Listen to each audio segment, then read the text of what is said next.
an ROI marketer, you have to be someone who doesn't just get really good at marketing, you have to get really good at all areas of the business. Like learn everything. You have to learn more than just the audience. You have to learn how that impacts every area. So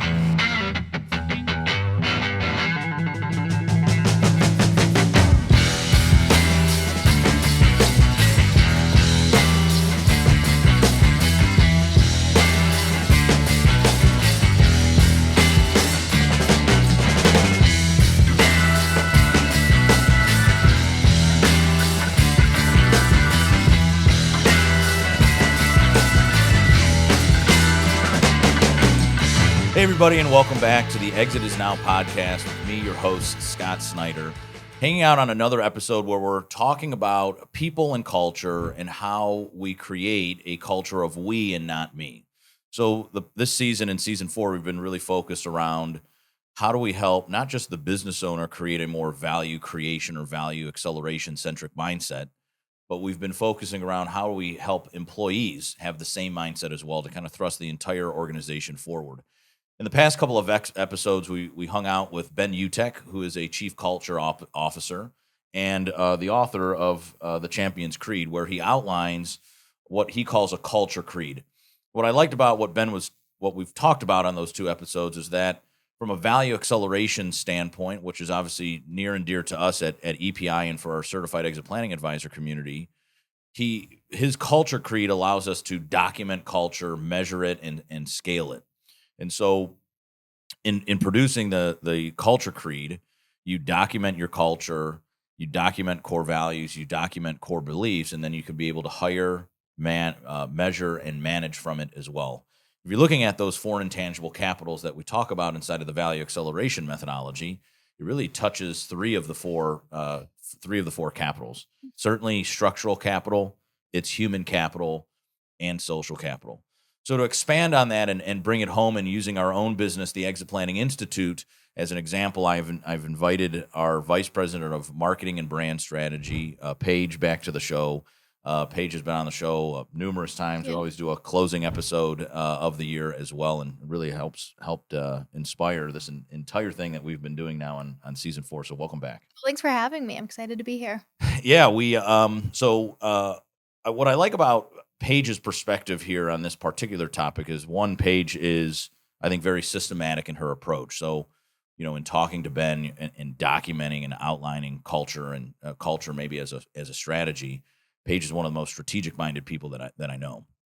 Also, you heard a few episodes ago from a 10-year employee here, Josh Koza, and Paige is also part of that core team.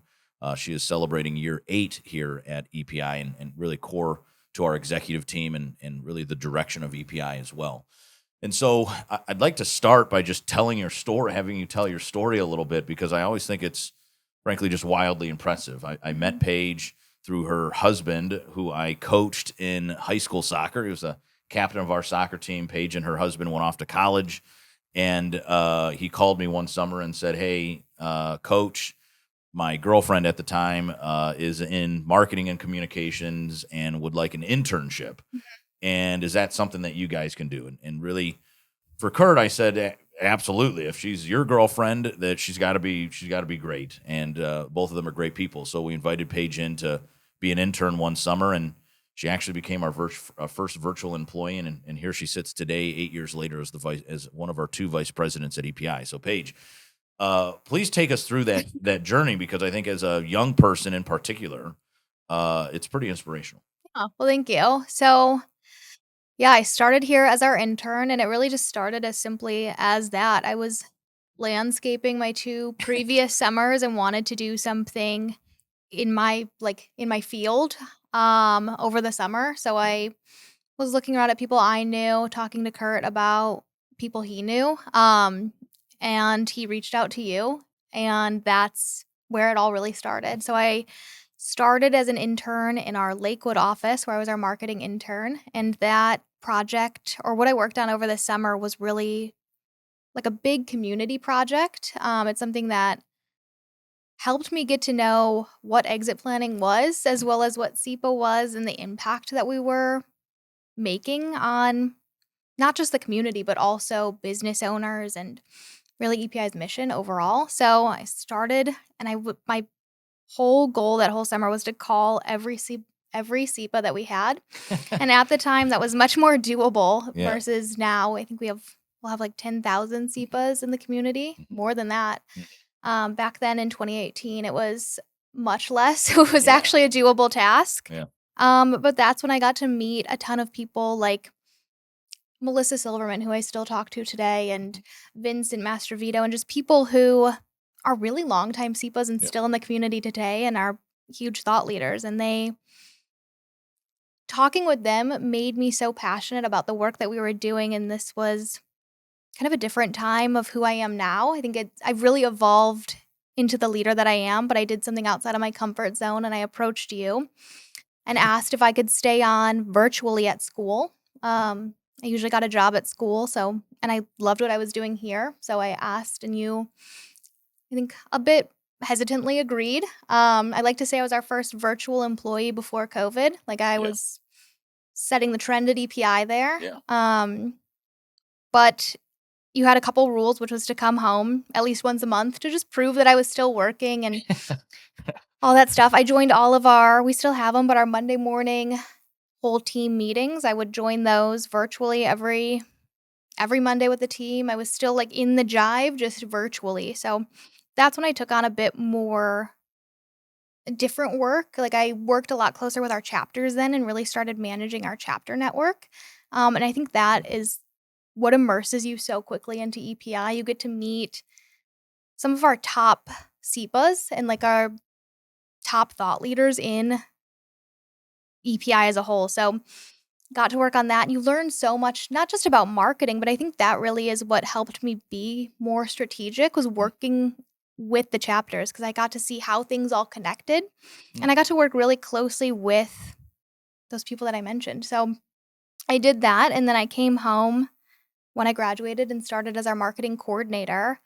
And did like different work. So I then started writing our blogs and running our social. So I've really done all of the jobs that we have on the marketing team, which I think has really helped me overall. Real quick too. Like when you were when you came back into the business as a marketing coordinator, there was maybe what, 3 people? Yeah, In there was marketing? 3 Yeah, people there's in the 3 marketing people in the marketing department. department, and now your department is what? At least 10, if Um, not more? yeah, so this year we have grown by 2 team members plus more than that, plus events. Mhm. So, yeah, we're a team of 15 now, Yes. which is yeah, it's huge. Yeah.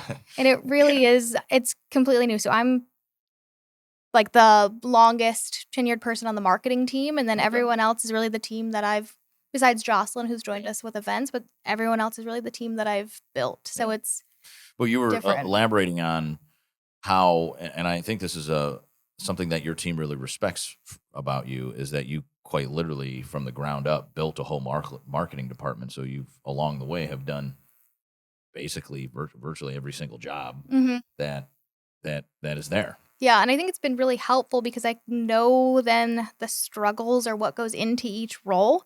And it's something we try to do, I think, even now still with our marketing coordinators, is have people try a bunch of different roles, because it gives you a lot more knowledge about what goes into every area of our marketing strategy. Like if specifically like social media, we have people still learn how to post on our blog or publish an email, just so you're dangerous in all areas. Like you're able to dive around. So I've done mostly every role on the marketing team. And then from there, I've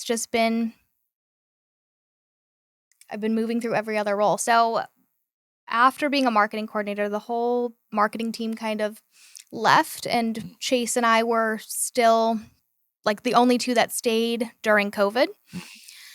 And I think that's what also, I don't know, helped me grow to where I am, because it was just Chase and I, and then you kind of had to take over as like our CMO for a little bit, and that was definitely really different. Yeah, definitely.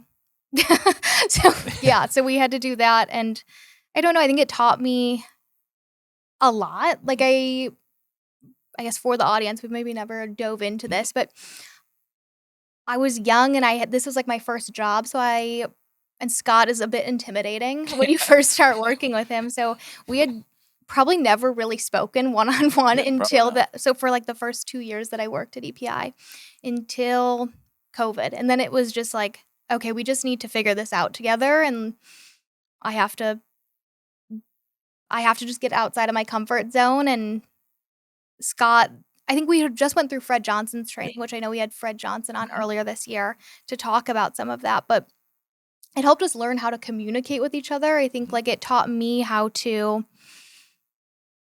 be more confident when talking to you, and it taught you how to listen. I think Yeah, be more empathetic. For yeah, sure. which I think helped us grow our professional relationship so that way we could rebuild the marketing team essentially. So What that was was after really that? What helpful. was after that kind of brick wall moment, if you will? It was.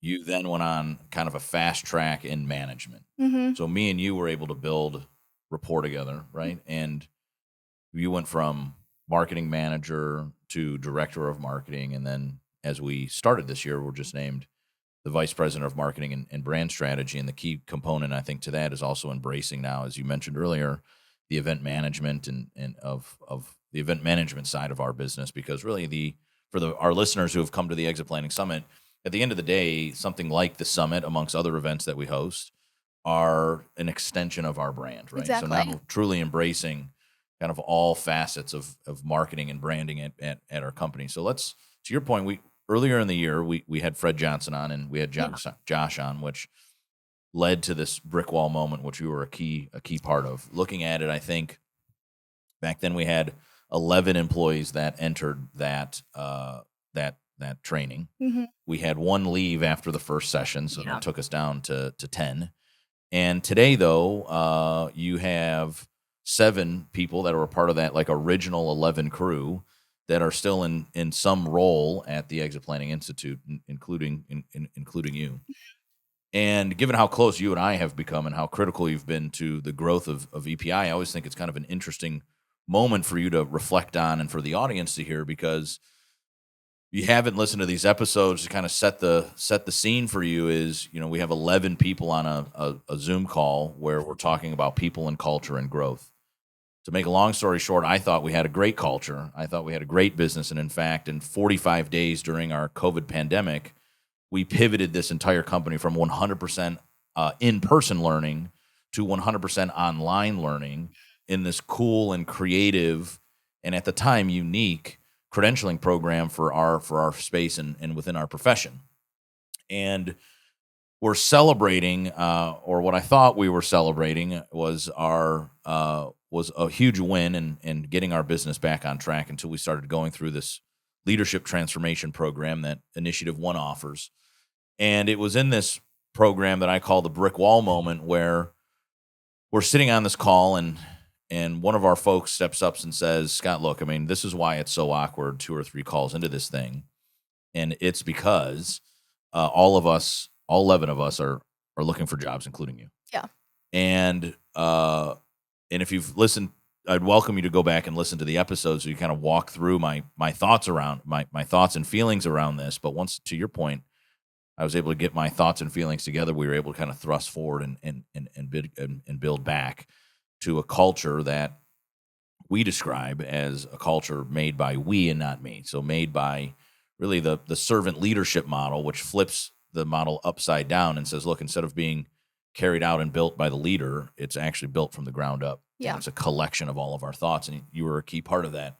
So once you hit that brick wall moment and came through it, what have been some of the, in the last 5 years, have been some of the key culture changes that you really lean into?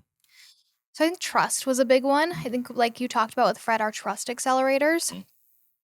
We definitely had no trust back when I first started, and even up until that brick wall moment. Like that just everyone, it was kind of guarded because you didn't believe that people had your best interest at heart. There was no just trust overall at EPI. And in order to get things done and be the most productive that we can be, you need to be able to trust that your teammates have your back, essentially. Like it was, everyone was very I think they call it like CYA. Everyone's like, if you're gonna get in trouble, like you're gonna throw someone under the bus, and you're gonna make sure it's not just you that Oh, goes down for something. Whereas now I think we really lean into like the extreme ownership. yeah. That book, Mhm. by Jocko. Like I Mhm. think it's you just own your mistake, and we're able to move on because you trust that people aren't gonna, I don't know, like judge you for a mistake, or like it's not gonna hinder where your growth, or Yeah. we just need to fix it and let's grow together. So I Mhm. think trust has been a really huge one, as well as like I think we talk about relentless execution a lot, and Mhm. that is, I think it can be good and it can be bad depending on your culture. So back then at EPI, relentless execution was you're rewarded for being the hardest worker, but sometimes being the hardest worker doesn't mean you're the best at what you're doing. Like it's Mhm. you're the hardest worker, but if your other teammates are struggling, like you're not really getting anywhere. The Mhm. whole team has to move together in order to make anything happen. So just because you're excelling, like if in marketing, if I'm excelling, we're bringing in a ton of leads, and but the sales team is struggling or we're not converting, like it doesn't matter that we're doing really well. Like the other Mhm. team is struggling. So as now in EPI's culture, we would all work together, collaborate. It's not just about being the hardest worker, it's also about collaboration. Well, it's not about just having the best marketing either. I think it's Exactly. a great because in business, as probably many of our listeners know, there's always this like great debate, I think, and great competition Mhm. between marketers and salespeople. Exactly. And it was certainly like that, It really five, was. 6 years ago, right? When before we had come through this training, where to your point, you could generate a ton of Mhm. leads, but if the salespeople aren't closing them, then the organization as a whole doesn't thrust forward. Exactly. And so there has to be a collaboration moment that happens that bridges both departments together that just wasn't happening before. So to your point, in a just kind of a pure individual relentless execution mindset, I think the way of old were, well, I'm performing, and we were not thinking about the we component of it, right? It was very much, Exactly. well, my marketing is awesome and these guys don't close, Exactly. or the marketing sucks because we're not closing leads. So the marketing's not as good as you actually think it is, Scott. But Exactly. no one would have on the table type conversations and to actually make quick decisions. I think it's just such a simple but real life case study that was happening in our business that I think actually happens in many of the listeners' businesses as well. Exactly. I think Fred will always say, not to keep going back to the Yeah, episode, but it's yeah, not about your mama. Like yeah. everything was so personal because we didn't have trust. Like Mhm. you need that foundation in order to believe that people are coming at you with your best interest, or like I'm not attacking you. I'm trying to help you or give feedback so we can fix a problem or get to our goal. Like all the time now, like Josh Koza will call me and he'll be like, I have to give you some feedback about this, and it is just about the work. Like, or if I give him feedback, he will come back to me and be like, I know as my like friend and coworker, like you're coming from a Yeah. place of like best interest. The We just need to foundation meet the says goal. you are enough. Exactly. Right? So if you accept that, Mhm. we all know that we're here for a reason, Mhm. and that we are some of the best. Yeah. So the feedback that we're giving, or even the criticism that we're giving, doesn't Exactly. come from a place of even competition. It comes from a place of we're trying to thrust the entire organization forward. So we need to combine Exactly. and grow. Exactly. So no, it's just a totally different mindset. Whereas before, I think it was coming from sometimes a malicious place or like a Mhm. place of, like I said, like trying to push someone down so you don't look as bad, or like Sure. it was coming from a bad place Right. sometimes and not always about meeting the goal. So now it's just completely different. So, what about your leadership style today? So, you go from a team of three, and I think when you took over kind of post COVID, let's call it 2021, once we got through the training, we name you marketing manager, I believe. And you might have it, I don't know what it was. I don't know if you recall, maybe a team of 3 to 5. Yeah. And now you have a team of 15. And I think one of the changes as well for many of our listeners that advise business owners, the conversations Paige and I are having today is how do you actually decentralize yourself from your own subculture, something that Ben talks about in his episodes as well, where the organization has a culture creed, but then individual departments have their culture creed that lends itself to the overall organization, which you guys certainly We have your definitely thing do, on yeah. you have a thing on the marketing team.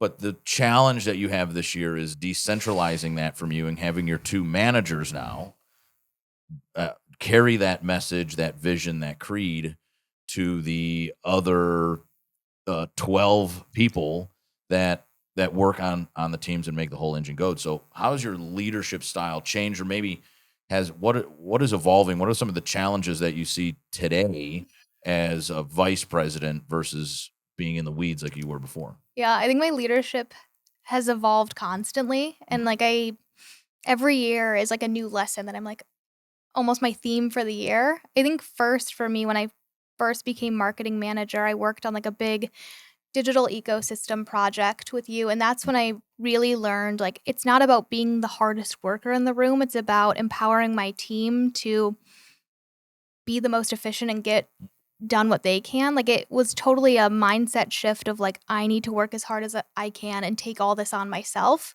versus empowering my team to take on, like, things. It's not just about talk about, like, we, not me. Like, Yeah. it was very much like, it's not just about me anymore. Like, I don't need to be the one that's taking on everything or getting all the praise. It's about empowering my team, which was a huge mindset shift. And this year, is really about, like, being a vulnerable leader. I think for me, with like, I'm still learning a ton, and every year I feel like I'm like, "Okay, this is gonna be the time where it's, like, a mindset shift, and it's gonna be help me level up," which it does, but it's never I don't think it's ever done. Like, the leadership journey, I think it's always about learning and evolving. So, for me this year, it's about leading with more vulnerability. I think you and I were just talking about this earlier, probably 2025, when we were planning helping me plan, like, my strategy for the year. I always like to, like, bounce ideas off of you.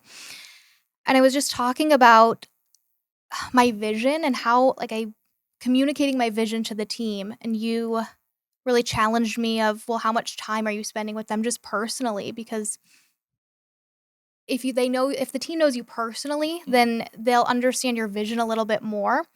So this year really for me is about s getting to know the team personally. Like, I think I know them, but I don't think I open up as much as I could, Yeah. to the team. So it's tough because they say business isn't personal, but when you're communicating your vision to someone, it really is personal. I think they have to know you and your nuances and, like, the little things that maybe I don't say, but my body language will show something. Like, they have to be able to know all that, and I have to know them as well. So, like, Sam and Jocelyn, like, I have to be able to know what's going on with them so that way we can work even better together. So that's been my theme for the year.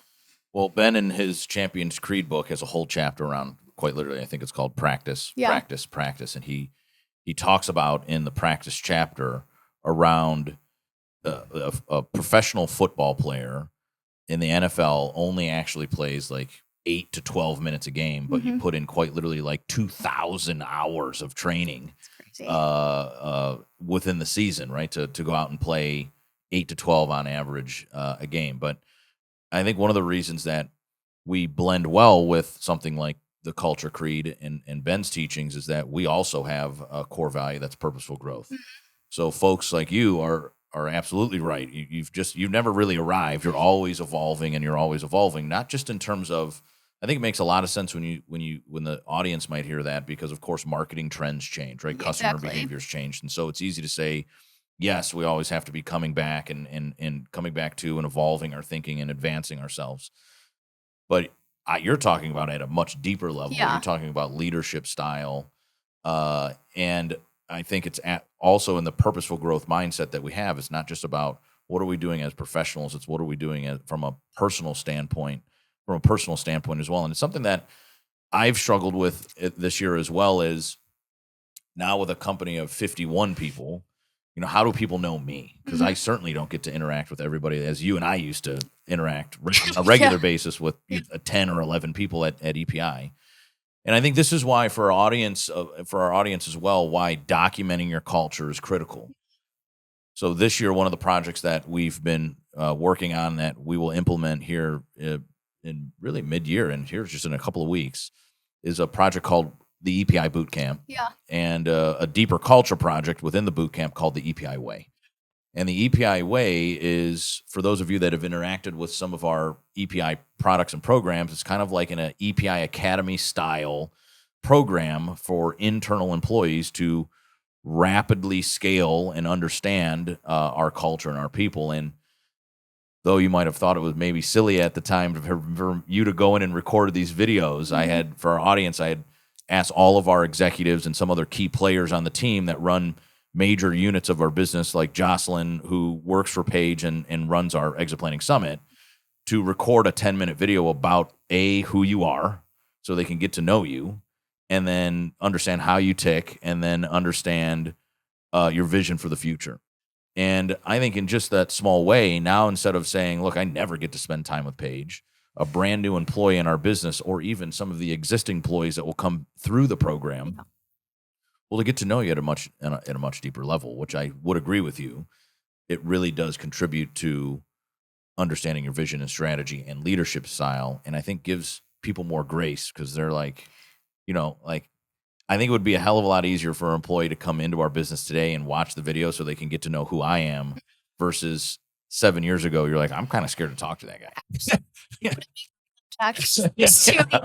Yeah. Horrible. But no, I would agree. It reminds me of, Ben talks about in the book, I think it's Zappos is the company. You spend the first 4 weeks like just learning their culture. Yeah.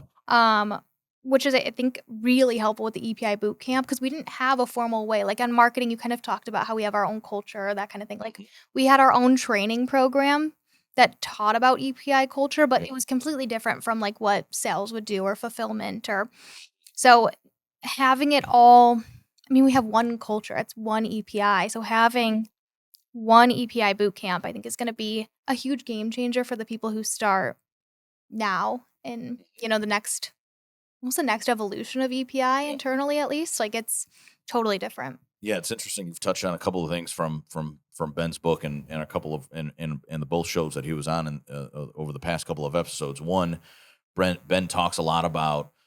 I think he quotes. He says those closest to you determine the culture, and I thought that was interesting, because you have also been a key part in determining the culture at EPI, as we collectively, that group of now 7 from the original 11, have really helped mold that culture from a we mentality to a me mentality. And when talking about this relationship that you've been able to build with our vice president of sales and the sales team, you talked about another topic inside of the culture creed, which is it helps to bridge differences by putting together a formal way that you talk about social and human capital, people and culture.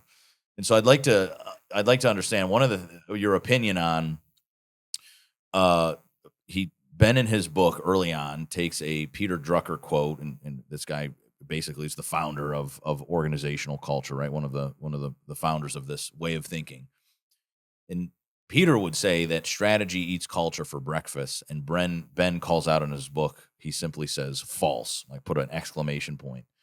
So why do you think that's false, or do you agree with Ben's approach? Do agree with Ben's approach, because I think when I first started 8 years ago, we had a great strategy. Exactly. I don't think what was wrong was strategy, it was the culture. Like you can't get anything done if people aren't moving in the same direction, if people aren't working together. Like there are times now where Scott Lang, who's the vice president of sales, we don't agree, but we trust each other enough to try something or implement something. Like I will come to him with an idea, and he's like, I don't necessarily get it, but let's try it and we'll see how it works. Or like same, like vice versa. Like he'll come to us with a new software he wants to try, or like a new email approach, something along those lines. And I'm like, I don't necessarily agree or get it, but let's try it. And then we'll come back together and we're able to then move in the same direction. Like I think you have to have that foundation of trust in the culture in order to be able to even achieve a strategy. It's like a team. You can't, like a sports team. I know you always use like a sports analogy, but you can't get anything done on a football field, soccer field, unless you're all working off the same strategy and culture.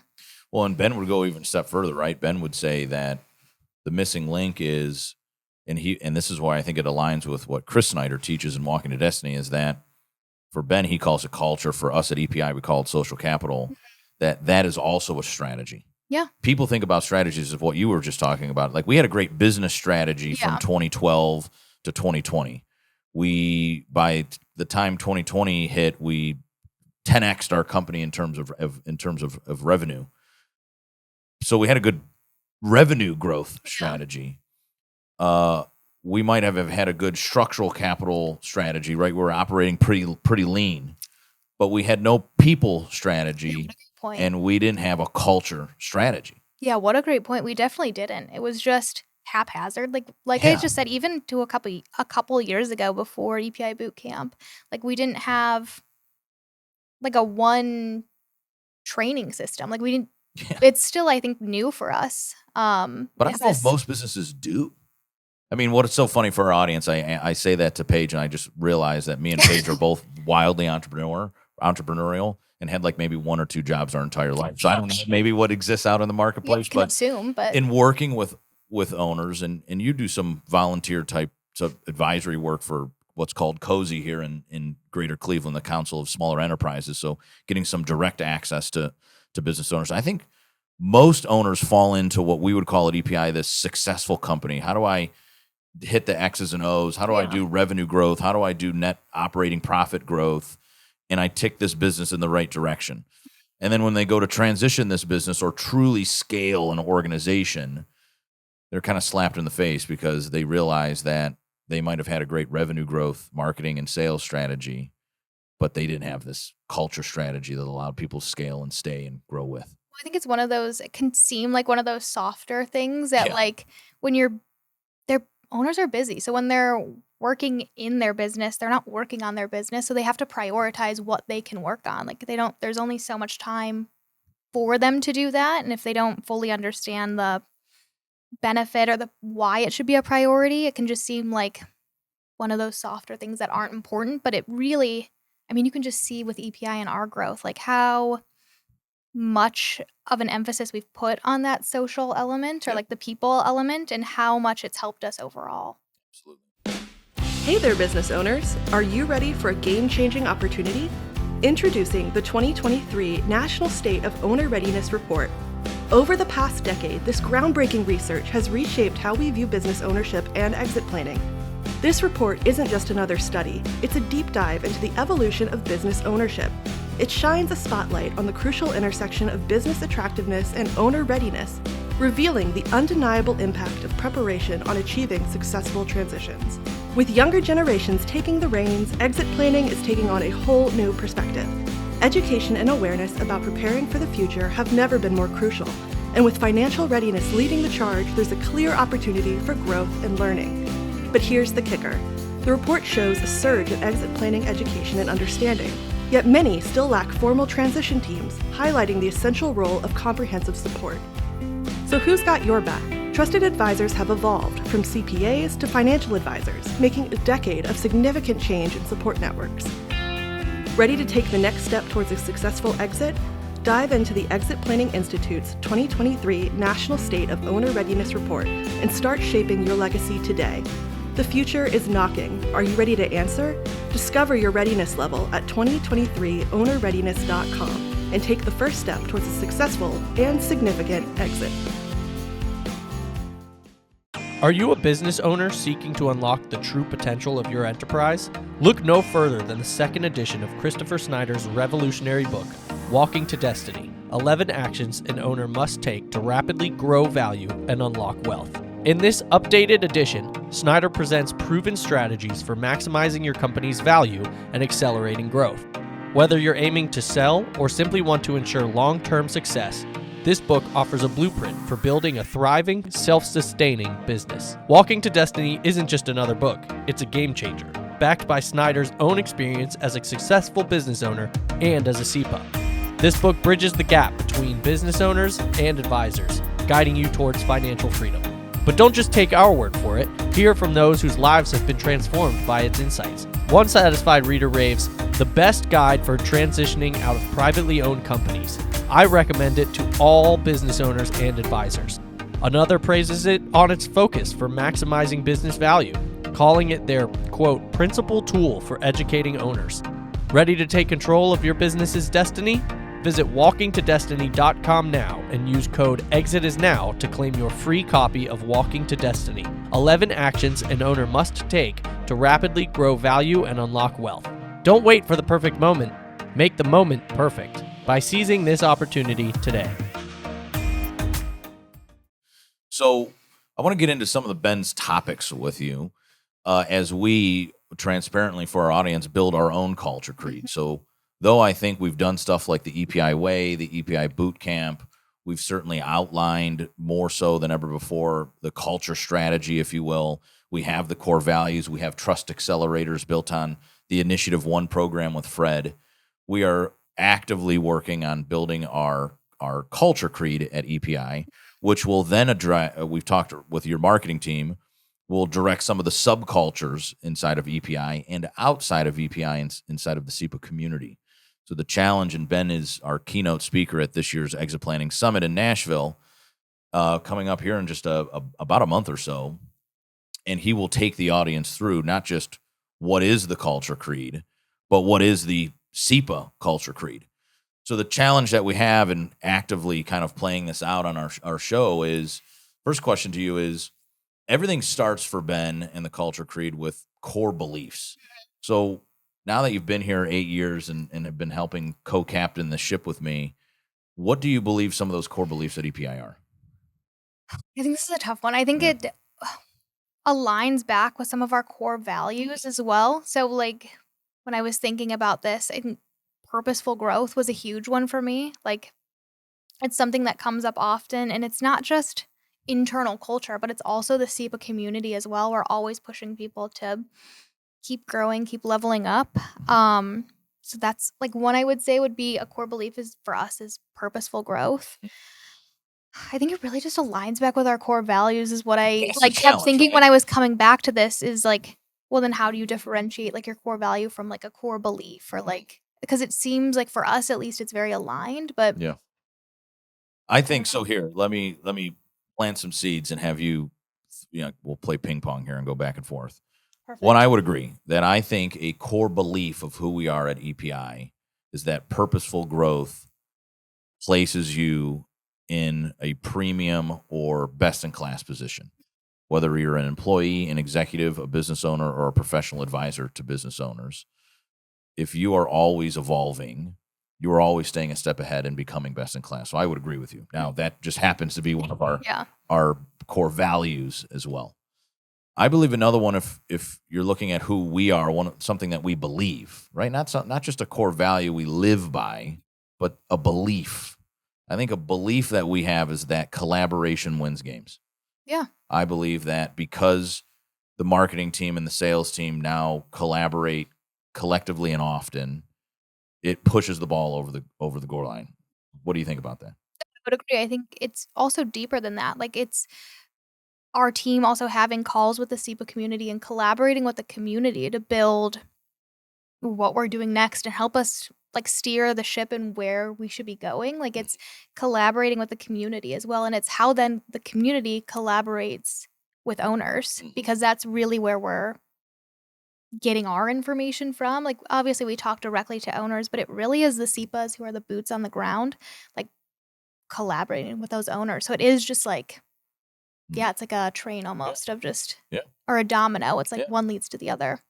So, and I think it bleeds well into the SEPA community too, right? Because they believe that collaboration is actually one of the elements that make a best-in-class advisor. And therefore, if you looked around the table, an advisory table, there's all different types of people that I think really matter to the owner. And in order to have an effective strategy to grow and exit, you need to have all of those people collaborating and well-aligned. I think the other thing that we believe is we believe in having tough conversations. And we believe if you have tough conversations, you get to the root of the answer or the root of the problem, and better and more creative solutions come of it. And I think that matters both inside of our organization and outside of our organization, because from a buyer's perspective, we're calling the owner's business ugly. Yeah. So therefore, that's a pretty tough conversation to have. And I think internally we would describe this as a core value, which is put it on the table, is we need to have constructive, tough, down to the nitty gritty conversations, because staying curious and having conversations matter. I think it's having tough conversations, but also handling them with grace, because yes, you should be both be able to have tough conversations, but you also need to realize when you are calling someone's baby ugly, they may not have the same training as you or the same emotional intelligence. So you need to be able to handle things with grace as well. If I just approached someone on the team, like Alex, who's our graphic designer, I'm like, that looks terrible. That is a tough conversation, but I'm not meeting her in a place where she's then able to have the conversations. You have to be able to have tough conversations both ways, and give feedback or talk about the tough things that come up or in the nitty gritty, but you also have to do it in a way that's respectful and lead with empathy, come Sure. from a different space. So yeah, no, I would agree. I agree. It's yes and. Okay. And the last one that I put together when working through this exercise was, we believe in a holistic life. Okay. Meaning that obviously it's an organizing principle for everything that we do at EPI and in our teachings through value acceleration. But I think it's an expansion on purposeful growth for me. Purposeful growth is the how, and we believe that we should always be challenging and evolving, but we believe that you should be purposely growing in 3 ways: a business way, a financial way, and a personal way. So this would lend itself to obviously the business acumen, right? You need to know marketing, you need to know strategy, and so on and so forth to make you a better business person. You need to have a personal strategy. You need to know where you want to be in 10 years. You need to know where you want to be in the next 2, 4, 6 years, and understand how your career at EPI is moving that forward. You need to understand what value you're creating, and you need to understand what are the X's and O's that you're making happen. And we should have personal purpose. We should have a guiding light, a North Star. We should understand what rings our joy bell. And the last thing on the financial side, and we believe that we should all be personally, financially secure and try to get ourselves at any career path in the business, get ourselves to a point in our career, in our life, where we have our own freedom point to go do what we want to do in our lives. And that's different for everybody and guided by purpose. Yeah.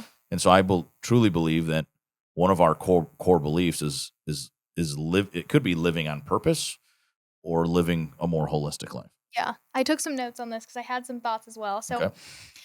For me, purpose brought this up, where I think also having a shared purpose creates a shared passion as well. So for us, when we were able to identify EPI's purpose, we had change the outcome, I think was our purpose for a little bit.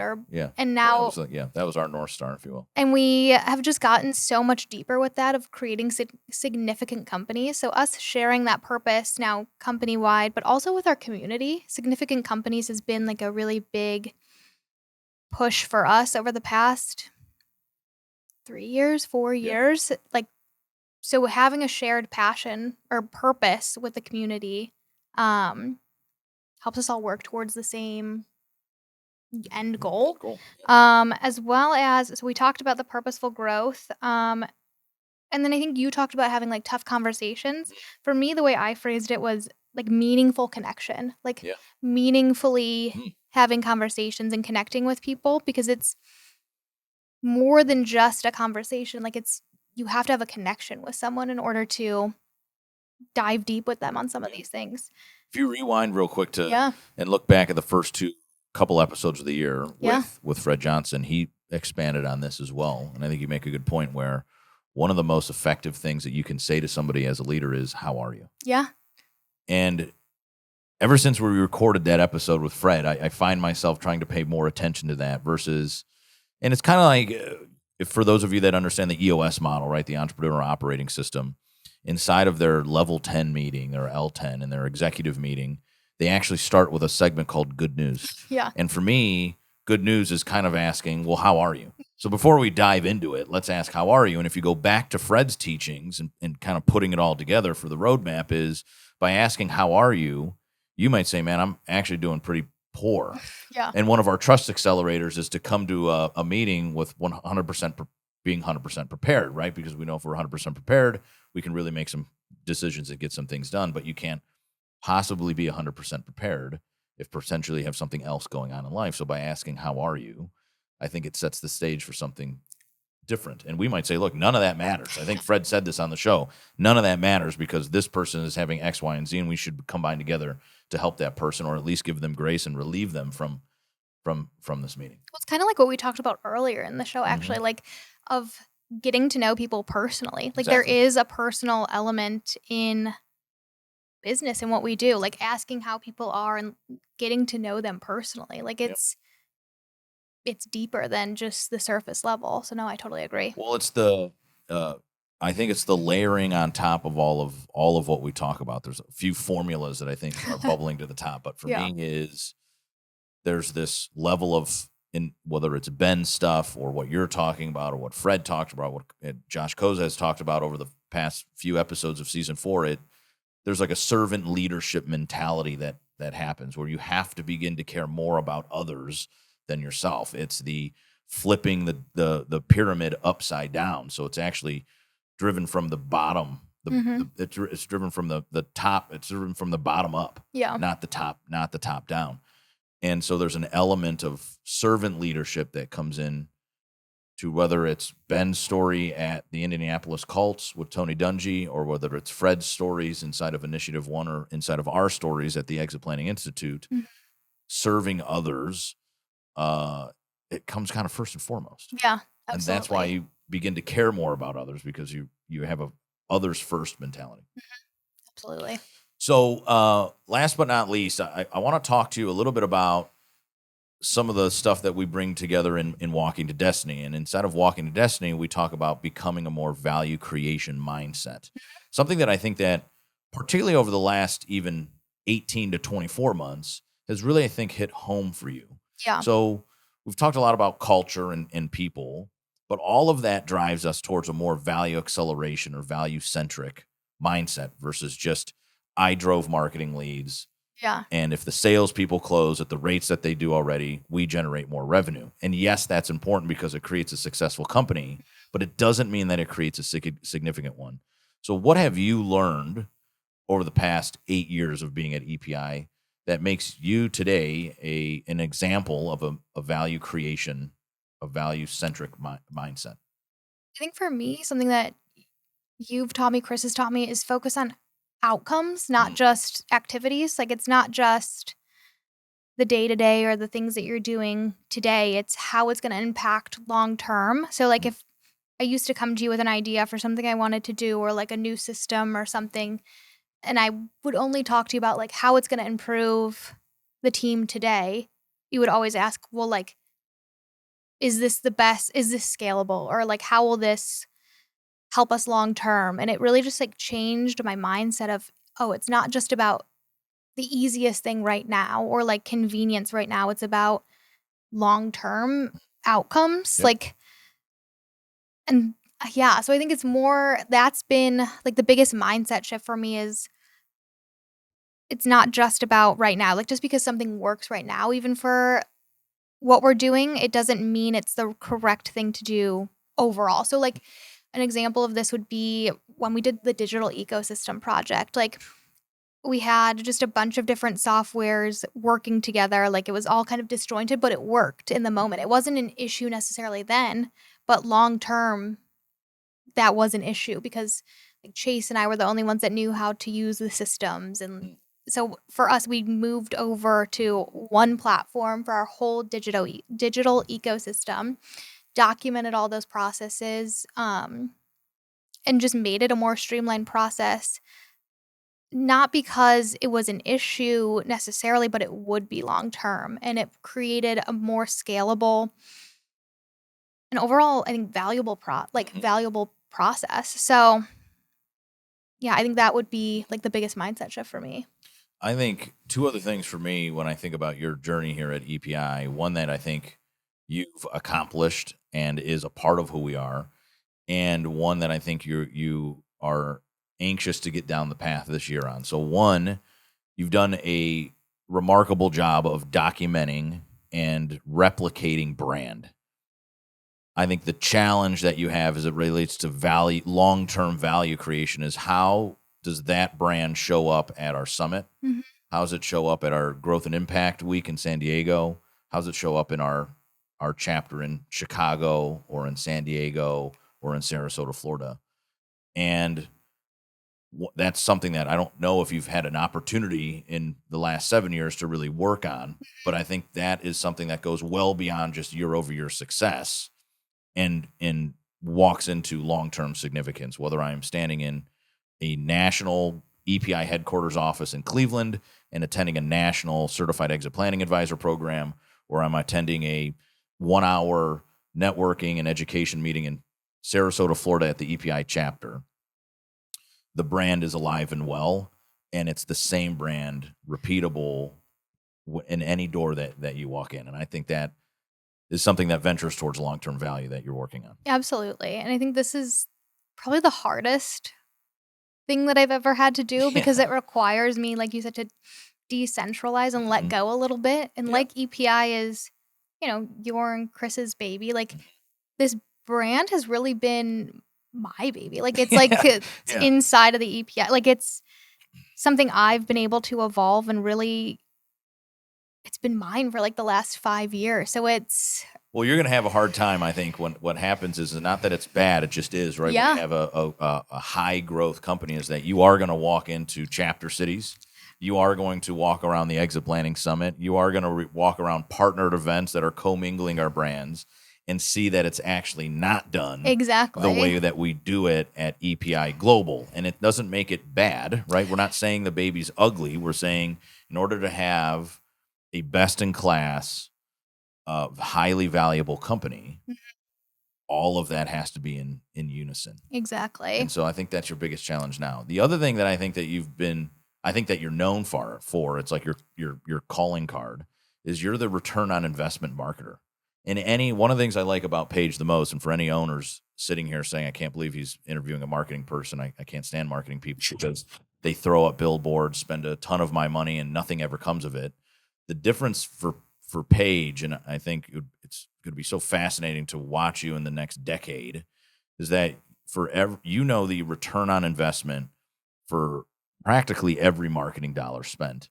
And so you can quite literally put it into your return on investment calculator and say, this is good or this is bad. Yeah. This is what we should be doing or this is not. Or these are both really good things, but the likelihood for return is higher here. So let's go there. Let's go there and not do this, at least right now. And in my opinion, that might actually be, for you and your team collectively, one of the highest valuable things that you do that goes well beyond just the revenue generation or X's and O's of the business. It's this return on investment marketing that you do.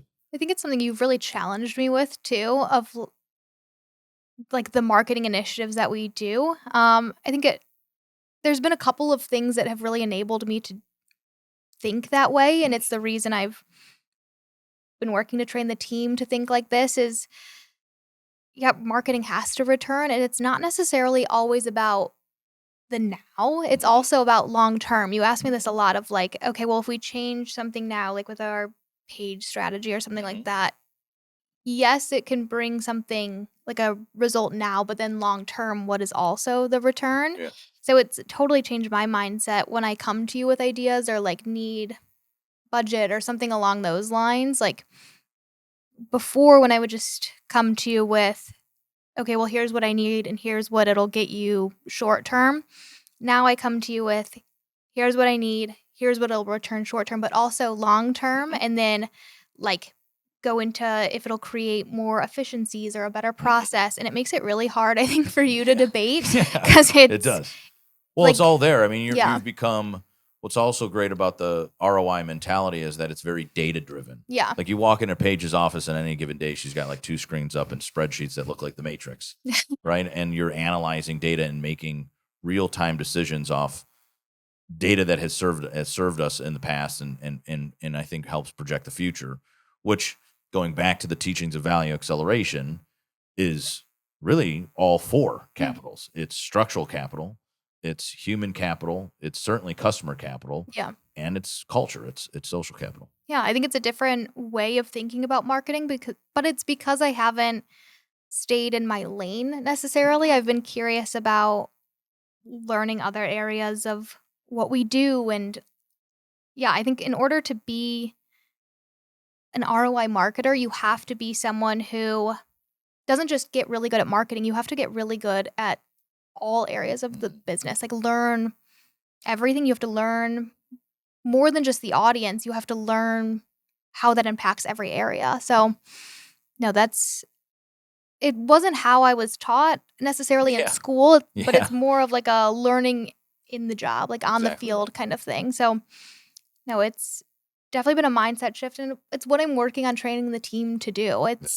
I think they're getting really great at I it. think it's going back to Ben and my Yeah. challenge of trying to bring out some of our core beliefs. When you look at the subculture of your marketing team, return on investment marketing becomes a core belief. You believe that a marketing dollar spent has a return. It's a belief that that marketing team has to have. Now, you live that out in different ways, but Definitely. that's got to be at the core belief of who you are, that we spend money to make money. We don't spend money to look good. Exactly. Well, and people can feel that it's not authentic either. If you're just spending money to create a facade for your brand, like, people can feel that that's not authentic, or you're just creating like a pretty wall of something. You're not actually who you say you are. So for us too, you've taught us that every dollar spent is like X amount more in value. So it has to return not just something this year, but also value long term. So that really impacts how we do and choose what projects we work on, what we're working on for the year. So, yeah.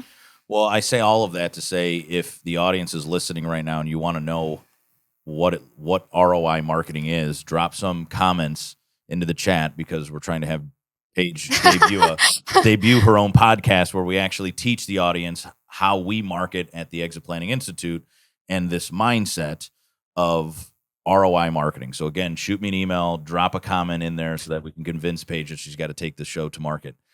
Nonetheless, Paige, we're at the top of the hour. So I appreciate you coming back into the studio and diving through some of Ben's stuff, some of Fred's stuff, and some of our own stuff as we walk through creating this culture that's around we and not me. For the audience, if you like the episode, please share it. And we will be back on April 15th with a special edition Exit Is Now podcast that features the Exit Planning Summit, which is coming up here in about a month. So please listen and leave a review on all of your podcast platforms. Thank you guys, and we'll see you next time.